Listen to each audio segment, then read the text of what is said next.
आपला पुढचा मुद्दा आहे शहाजीराजे मुघल बादशहाकडे गेले. शहाजीराजे पहिल्यापासूनच इकडे तिकडे तिकडे इकडे जाताना दिसतंय तुम्हाला. बरं, शहाजीराजांच्या वडिलांचं नाव सांगायचं काय आहे? मालोजीराजे. बरं, मालोजीराजांच्या वडिलांचं नाव काय होतं? बाबाजीराजे. बरं, बाबाजीराजांना किती मुलं होते?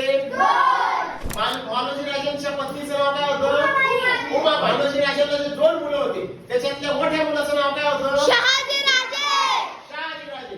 शहाजीराजे ज्यावेळेस 5 वर्षाचे होते त्यावेळेस त्यांचे वडील अर्थातच मालोजीराजे काय झाले? वारले.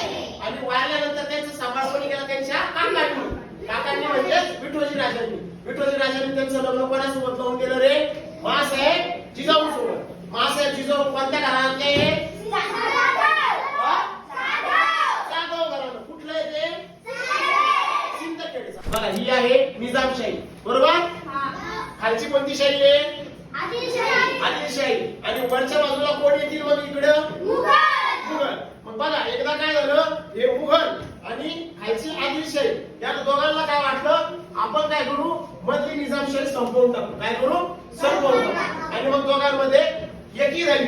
यानं आणि यानं काय केलं, याला इकडून आणि याला इकडून घेरलं. घेरल्यानंतर मला सांगायचं, निजामशहाचा वजीर कोण होता? मलिक अंबर. आणि शहाजीराजे यांनी दोघांनी काय केलं?